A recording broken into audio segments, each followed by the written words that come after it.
Hey guys, and welcome back to my channel. Today it's another episode of Bake the Book, the series where I try recipes from my favorite cookbooks to tell you if they're really worth the hype. And today we are baking from Rebel Bakes, a book by George's Bakery. And the recipe we are making is the OG cookies.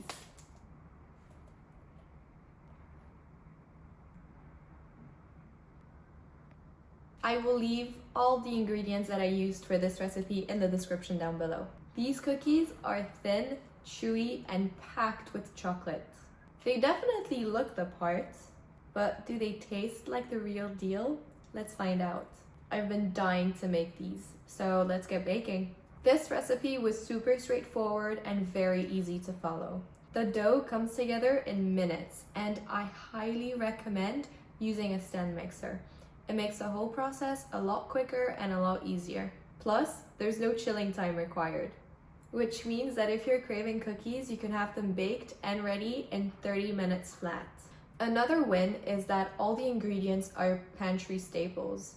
So it's butter, brown sugar, white sugar, flour, baking powder, baking soda, salt, and egg yolks. This recipe doesn't require any whole eggs, just the yolks. And of course, you're gonna need a lot of chopped chocolate. Make sure that you're stocked up on your chocolate because you're gonna need a lot for this recipe. A little fun fact is I've actually been following George's Bakery on TikTok for years, and I was so excited when he announced his cookbook, and I could not wait to get my hands on it. His bakes always look insane online, and I couldn't wait to make some of his creations. Let's walk through the steps. First, you cream your butter with your sugars.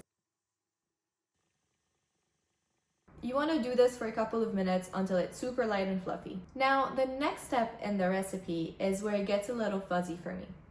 It says to add all the ingredients in the bowl and mix until a dough forms. I found it a bit vague, so I added the egg yolks with all the dry ingredients as well as the chopped chocolate.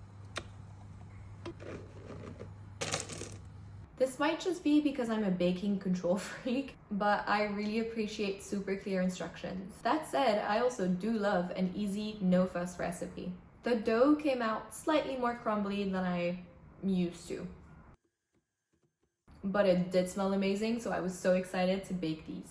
Now it's time to portion out your cookies. This is always the most important steps when making cookies. For this recipe, you want to weigh out 80 grams of cookie dough. Now with this batch, you can make exactly 11 cookies.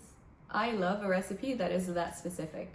You want to bake these at about 170 to 180 degrees Celsius for 10 to 12 minutes. Mine took 11 on the dot and they came out golden, crispy, and delicious. So, do we want the taste test?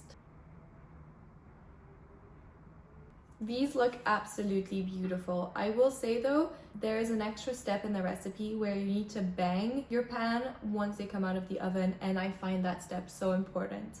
Otherwise your cookies will stay a little thick and you won't achieve the nice thinness that these cookies get. So this is why they always say follow the recipe. Otherwise you don't end up with the end product that you want. And these look delicious.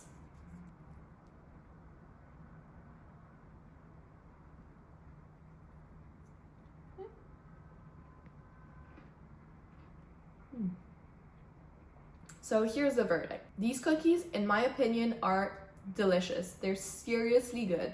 They're thin, chewy, they have that crispy edge that we all love in a cookie, and most importantly, they're packed with chocolate. I will say though, for me, they are a little too sugary. And I love a sweet treat. Don't get me wrong, I love sugar. I eat sugar every single day. But these are sweet enough to make you want a glass of milk after you've just had them. And I'm not a really big milk fan. I don't drink milk for my own pleasure. That said, I totally get why this is an OG recipe and why they went viral. They're super fun to make, they're super easy to make, they look gorgeous, and if you've got a sweet tooth, you will definitely get your fix with these cookies. They're perfect for bake sales, events, birthdays, whatever your heart desires. They're the perfect cookie. They're a real crowd pleaser. If I make them again, which I probably will, I would just reduce the amount of sugar by a tiny bit. If you're baking through Rebel Bakes or just looking for a crowd-pleasing cookie, I definitely recommend making these. Next week, we are making a summer classic. Can you guess? It's a lemon loaf. So if you're into that kind of easygoing, super delicious and flavor-packed bake, then you're in for a treat. Hit subscribe because I post new bakes every single week. Thank you so much for watching. I will see you next time. I hope you enjoyed this video.